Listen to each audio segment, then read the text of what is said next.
कातिल बहुत चालाक था। उसने सिर्फ सुबोध का कत्ल ही नहीं किया बल्कि अपने होने का सारा सबूत भी मिटा दिया। कातिल का इरादा सुबोध की मौत को एक एक्सीडेंटल मौत साबित करने का था, लेकिन अब पुलिस के सामने यह सच्चाई आ चुकी थी कि वो मौत एक्सीडेंटल मौत नहीं था बल्कि बर्थडे पार्टी का बहाना करके सुबोध को बुलाया गया था और उसे बर्थडे केक में जहर दिया गया था। एक खतरनाक जहर पोटेशियम साइनाइड उसे दिया गया था। पुलिस सुराग को जोड़ने में लगी थी, लेकिन पुलिस के पास कोई सुराग था नहीं जिससे वो कातिल तक पहुंच सके। लेकिन क्या कोई ऐसा परफेक्ट अपराध भी होता है जिसे पुलिस करेक्ट कर सके, जिसे पुलिस सुलझा ना सके? थी सुबोध जवेरी की मौत कोई सड़क दुर्घटना नहीं थी बल्कि उन्हें जहर दिया गया था। पोस्टमार्टम रिपोर्ट में यह बात साफ हो चुकी थी कि उन्हें पोटेशियम साइनाइड जैसा खतरनाक जहर दिया गया। दोस्तों, मैं हूं पारस जायसवाल और मैं लेकर आया हूं अपनी लिखी वो कहानियां आपके लिए जो आपको हैरान भी करेंगी और आपका मनोरंजन भी करेंगी। सस्पेंस कहानी की दुनिया में आपका स्वागत है। बर्थडे केक या मौत का बुलावा इस कहानी का दूसरा एपिसोड है। अगर आपने पहला एपिसोड नहीं देखा तो पहले पहला एपिसोड देखिए। कहानी का पहला एपिसोड देखने के लिए आई बटन पे क्लिक कीजिए और देख लीजिए। और अगर आपने पहला एपिसोड देखा है तो ये एपिसोड शुरू करते हैं। साधना जवेरी सुबोध की पत्नी अभी तक सदमे की हालत में थी। उनका भाई अनिकेत सोनी उन्हें संभालने की कोशिश कर रहा था। गौतम राज भी साधना से मिलने आए थे, उनके साथ प्रिया भी थी। प्रिया जो पहले सुबोध जवेरी के शोरूम में काम करती थी, लेकिन 15 दिन पहले जब प्रिया को निकाला गया था तो उसने वापस गौतम राज की ज्वेलरी शॉप को ज्वाइन कर लिया था।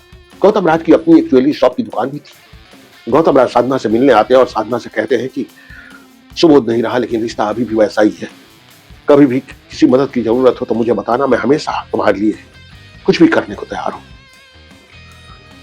तब तक वहां इंस्पेक्टर की एंट्री होती है। इंस्पेक्टर वहां पूछता है, सामने ही साधना है, उसका भाई अनिकेत, गौतम राज और प्रिया, इसके साथ तमाम और दूर दूर से आए हुए रिश्तेदार वहां मौजूद हैं। और इंस्पेक्टर साधना से पूछता है, कल उन्हें जन्मदिन मनाने के बहाने जवार फाटा इलाके में 17 नंबर बंगले पर बुलाकर जहर दिया गया था ताकि वो रास्ते में खाएं और जहर अपना असर दिखाए, गाड़ी का एक्सीडेंट हो और सब ये समझे कि गाड़ी के एक्सीडेंट से उनकी मौत हुई है। तो सवाल ये है कि किसी ने अगर उन्हें अपने जन्मदिन के बहाने बुलाया था तो वो गए क्यों? यानी कि वो कोई बहुत ही करीब का रहा होगा। अब सवाल ये है कि कल की तारीख में किसका जन्मदिन होता है? क्या आपके आसपास कोई ऐसा है जिसका जन्मदिन कल की तारीख में होता हो? और साधना बुरी तरह हैरान होकर गौतम राज की तरफ देखती है। इंस्पेक्टर कहता है, उधर क्यों देख रही हैं? आप मुझे बताइए किसका जन्मदिन होता है कल। और साधना बताती है कि कल तो गौतम राज का जन्मदिन होता है। इंस्पेक्टर चौंक कर गौतम राज को देखता है और गौतम राज कहते हैं कि मेरा जन्मदिन होता है जरूर, लेकिन मैं जन्मदिन नहीं मनाता। आप बंगले में जन्मदिन मनाने की बात कर रहे हैं, ऐसा जन्मदिन मैं नहीं मनाता। इंस्पेक्टर पूछता है, फिर कैसे मनाते हैं आप जन्मदिन? गौतम राज कहता है कि कल मेरे भाई, भाभी, मेरी माँ, हम सब लोग आउटिंग पर गए थे। वहां से लौटने के बाद हमने मॉल में शॉपिंग की, रात को होटल में डिनर किया, बस इस तरह मैंने जन्मदिन मनाया जैसे हर साल मनाता हूं। इंस्पेक्टर कहता है कि अच्छा, तो आप लोग आउटिंग पर थे और शाम को आप किसी मॉल में शॉपिंग भी किए। किस मॉल में शॉपिंग किए थे, क्या मैं जान सकता हूँ? और गौतम राज अपने जेब से पर्स निकालता है, कहता है कि ये जानने की क्या बात है, आप हमने जो खरीदारी की थी उसका रसीद मेरे पास है, वो मैं दे देता हूँ आपको। सेंट्रल मॉल में हमने खरीदारी की थी। और वो सारे रसीद निकाल के इंस्पेक्टर के सामने कर देता है। इंस्पेक्टर मुस्कुराता है और कहता है कि आप रसीद साथ लेकर घूमते हैं कि पता नहीं कौन कब रसीद देखने के लिए मांग बैठे है ना। गौतम राज थोड़े से हड़बड़ा उठते हैं। इंस्पेक्टर कहता है जरूरत पड़ेगी तो जरूर इसे देखेंगे, फिलहाल इसे रख लीजिए। इंस्पेक्टर वहां से निकलता है। इंस्पेक्टर इस केस को लेकर बुरी तरह उलझा हुआ है, उसे कोई रास्ता नजर नहीं आ रहा, लेकिन बार बार उसको गौतम राज की याद आती है। गौतम राज, जिसके बारे में उसे पता लग चुका था कि गौतम राज और साधना एक ही कॉलेज में एक ही साथ पढ़े थे, दोनों कॉलेज में एक साथ सहपाठी रह चुके और यही वजह थी कि साधना के कहने पर सुबोध ने गौतम राज को अपने ज्वेलरी शोरूम में पार्टनर बनाया था। लेकिन वो पार्टनरशिप भी अब 3 महीने पहले ही टूट चुकी थी। तो क्या इस कत्ल के पीछे गौतम राज का हाथ हो सकता है? शक इस बात का भी होता है कि कहीं गौतम और साधना ने मिलकर ये खेल तो नहीं खेला है। अब इंस्पेक्टर सबके मोबाइल के लोकेशन के बारे में पता करना शुरू करता है कि उस दिन शाम को 8 बजे से लेकर रात 11 बजे तक कौन कहां था। वो सबके लोकेशन चेक करता है। उसकी साइबर सेल पूरी तरह लग के ये काम कर रही है और उनके लोकेशन निकालने की कोशिश कर रही है। इंस्पेक्टर ये देखकर हैरान रह जाता है कि सबके लोकेशन वही है जो उन्होंने बताया है। इंस्पेक्टर सेंट्रल मॉल से उन शॉप से सीसीटीवी फुटेज निकलवाता है और वहां देखकर हैरान रह जाता है कि सही में गौतम राज उस सीसीटीवी फुटेज में है जो अपने मां, भाई और भाभी के साथ शॉपिंग कर रहा है। साधना के बारे में पता करता है। साधना का मोबाइल पूरे दिन घर पर ही रहा। साधना का मोबाइल पूरे दिन घर पर ही रहा। लेकिन यह भी तो हो सकता है कि आज अपराधी इतने चालाक हैं कि वो जानते हैं मोबाइल के जरिए पुलिस उन तक पहुंच सकती है। इसीलिए वो जहां अपराध करते हैं वहां अपना मोबाइल लेकर नहीं जाते, मोबाइल घर पर ही छोड़ देते हैं, कहीं और रख देते हैं। तो ये भी तो हो सकता है कि साधना का मोबाइल पूरे दिन घर पर रहा। क्या साधना भी घर पर रही? इंस्पेक्टर हर दृष्टि से, हर तरह से चेक कर रहा है। अनिकेत के बारे में पता करने की कोशिश करता है तो पता लगता है कि अनिकेत पिछले 3 सालों से सुबोध जवेरी के साथ काम कर रहा था और फैक्ट्री का सारा काम वही संभालता था, जहां सोने के जेवर बनते हैं, गहने बनते हैं। जीजा और साले के बीच बहुत अच्छा रिश्ता था, लेकिन अनिकेत की आदतें भी कुछ बिगड़ी हुई थी। उसे सट्टे वगैरह का बहुत शौक। उस नंबर को निकालता है जिस नंबर से फोन किया गया था, जो नंबर अब बंद हो चुका था, जिस नंबर के बारे में पता लगा था कि एक दिन पहले ही एक्टिव हुआ था और उसी दिन रात को सुबोध जवेरी की मौत के बाद वो नंबर बंद कर दिया गया था। अब इंस्पेक्टर ये पता करने की कोशिश करता है कि वो नंबर कहां से लिया गया है और पता लगता है कि वो नंबर सूरत से लिया ही नहीं गया है। 15 दिन पहले वो नंबर बड़ोदरा से लिया गया है। इंस्पेक्टर को लगता है कि यहां भी कातिल ने पुलिस को उलझाने की कोशिश की है। लेकिन इस केस की छानबीन में कोई पहलू छोड़ना नहीं चाहता था इंस्पेक्टर बड़ोदरा के लिए रवाना होता है। वो बड़ोदरा उसी शॉप पर पहुंचता है जहां से वो सिम कार्ड बेचा गया है। वह पूछता है कि ये नंबर तुमने किसे बेची है? उसका आधार कार्ड तो लिया होगा, उसका नंबर तो लिया होगा। और वो बताता है कि बहुत सारे लोग सिम कार्ड लेकर जाते हैं लेकिन चेहरा वगैरह तो याद नहीं है। हाँ, मैं फाइल में निकाल के देखता हूँ। वो फाइल में निकाल के देखता है, आधार कार्ड का जेरॉक्स कॉपी वहां लगा हुआ है। इंस्पेक्टर वो कॉपी ले लेता है और पता लगता है कि उर्मिला नाम की एक लड़की का आधार कार्ड है, यानी एक लड़की के नाम पर वो सिम कार्ड लिया गया है। इंस्पेक्टर उस लड़की के पते पर पहुंचता है। वहां पता लगता है कि ये लड़की पहले यहां रहती थी लेकिन अब यहां नहीं रहती। ये तो सूरत जा चुकी है, सूरत में कहीं काम करती है। इंस्पेक्टर को समझ नहीं आता कि ये उर्मिला है कौन। बड़ोदरा में रहती थी और बड़ोदरा से अब सूरत आ चुकी है। इंस्पेक्टर सूरत वापस आ चुका है। पास उर्मिला के आधार कार्ड का सिर्फ एक जेरॉक्स कॉपी था। उस जेरॉक्स कॉपी में, black and white xerox copy में, उर्मिला की तस्वीर इतनी धुंधली थी कि वो उर्मिला अगर सामने आ जाए तो भी पहचान नहीं सकता था। तो इंस्पेक्टर ने सबसे पहला काम यह किया कि अपने फोटोग्राफी टीम को बुलाकर वह जेरॉक्स कॉपी दी और कहा कि इसमें जो लड़की की तस्वीर है इसे क्लियर करो। किसी भी तरह इस लड़की की तस्वीर साफ साफ समझ में आनी चाहिए। कुछ केस ऐसे होते हैं जिसमें पुलिस को फिंगरप्रिंट मिलते हैं, फुटप्रिंट मिलते हैं, फॉरेंसिक जांच में बहुत सारी चीजें सामने आ जाती हैं, इस तरह के सबूत मिलते हैं। लेकिन यहां फॉरेंसिक, डीएनए, फुटप्रिंट, फिंगरप्रिंट जैसी कोई बात ही नहीं थी। एक अजीब सा केस था। इंस्पेक्टर को यह लगा कि इस तरह के सबूत नहीं है, अब उसे पूरी तरह साइबर सेल का सहारा लेना पड़ेगा।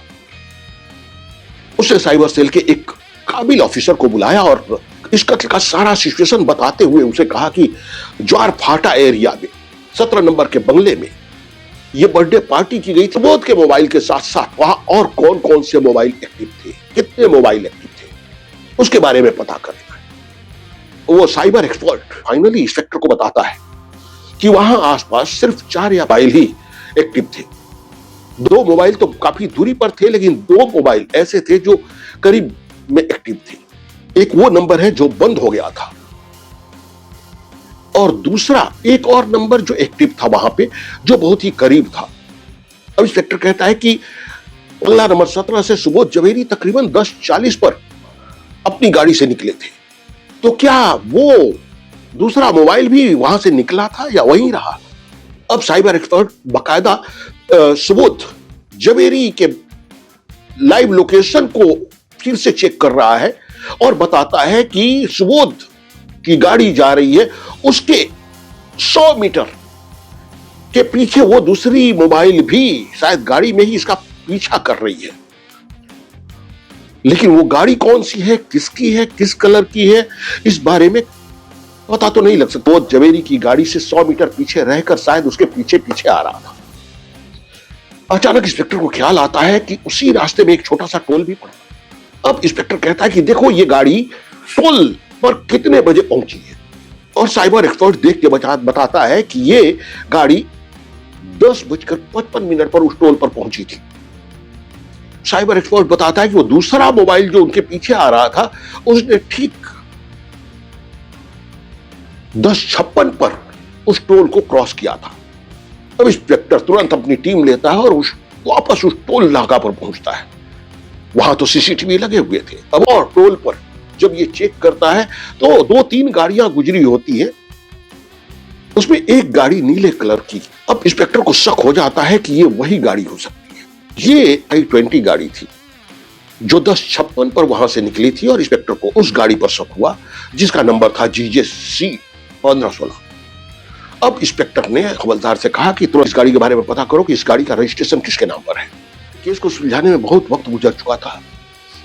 20 जुलाई 2025 की यह घटना थी और 17 दिन गुजर चुके थे। आज 8 अगस्त का दिन था। इंस्पेक्टर पुलिस स्टेशन पहुंचता है। वहां हवलदार फोन करके बताता है कि वो गाड़ी किसी और के नाम पर नहीं बल्कि सुबोध जवेरी के नाम पर ही रजिस्टर्ड है। अब इंस्पेक्टर हैरान होता है कि क्या वो गाड़ी सुबोध जवेरी ने अगर खरीदी थी तो किसी को गिफ्ट किया था। तब तक उनकी फोटोग्राफी टीम की ओर से उर्मिला की तस्वीर सामने लाकर रख दिया जाता, और ये उर्मिला की तस्वीर देखकर चौंकता है। ये उर्मिला कोई और नहीं, वही प्रिया है। प्रिया जो सुबोध जवेरी के शोरूम में अकाउंटेंट का काम करती थी, जिसे 15 दिन पहले निकाला गया था।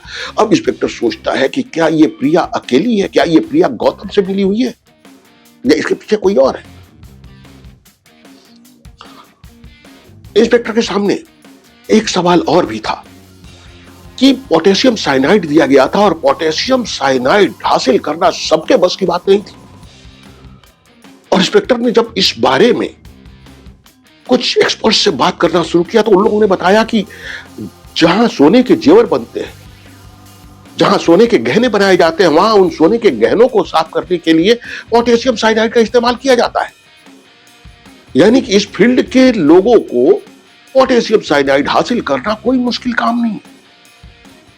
और सुबोध जवेरी का तो ज्वेलरी का शोरूम ही था, ज्वेलरी की फैक्ट्री थी। दूसरी तरफ गौतम राज, वो भी कहीं से भी अपने किसी फैक्ट्री से या गहने बनाने वाली किसी भी फैक्ट्री से जाके पोटेशियम साइनाइड हासिल कर सकता था। अब इंस्पेक्टर को कुछ और नहीं सोचता तो वो जाके साधना से मिलता है। साधना सुबोध जवेरी की पत्नी। इंस्पेक्टर सारी बात उसके सामने रख देता है कि कातिल जो भी है वो करीब का है। कातिल ने पोटेशियम साइनाइड का इस्तेमाल किया है जो आपके किसी आसपास या करीबी को ही हासिल हो सकता है, और प्रिया इस मामले में शामिल है। साधना से बात करने के बाद साधना से पूछता है कि क्या उन्हें प्रिया के घर का पता मालूम है, और साधना बताती है हाँ, उसके घर हम जा भी चुके हैं। वो प्रिया के घर का पता बता देती है। इंस्पेक्टर महिला पुलिस को साथ लेता है और सीधे प्रिया के घर पे जाकर दबिश देता है और प्रिया को वहां से उठाता है। इस बात की खबर कानो कान किसी को नहीं हो पाती कि प्रिया को उठाया जा चुका है। तमाम महिला पुलिस के सामने प्रिया और उर्मिला से पूछताछ शुरू होती है। इंस्पेक्टर उसके सामने सारे सबूत रख देता है कि जिस नंबर से फोन करके सुबोध को ज्वार फाटा के बंगला नंबर 17 पर बुलाया गया था, वो सिम कार्ड उर्मिला ने खरीदा था। अब उर्मिला को यह सच बताना होगा कि उसने ये सब किसके कहने पर किया, क्यों मारा उसने सुबोध जवेरी को, क्या दुश्मनी थी सुबोध जवेरी के साथ। और उर्मिला फूट फूट कर रो पड़ती है। आखिर वो टूट जाती है और कहती है कि मेरी कोई दुश्मनी नहीं थी, कातिल कोई और है, मैंने सिर्फ साथ दिया है। उर्मिला नाम बताती है। नाम सुनकर इंस्पेक्टर बुरी तरह चौंक उठता है। क्या आप अंदाजा लगा सकते हैं कौन था सुबोध का कातिल? इस कातिल का खुलासा होगा अगले एपिसोड में। अगला एपिसोड जो हमारे इस कहानी का तीसरा और अंतिम एपिसोड होगा, उस अंतिम एपिसोड में आपके हर सवाल का जवाब मिलेगा कि सुबोध जवेरी का कत्ल क्यों हुआ, कैसे हुआ, किस तरह प्लान किया गया, इसके पीछे कारण क्या था और कातिल कौन था।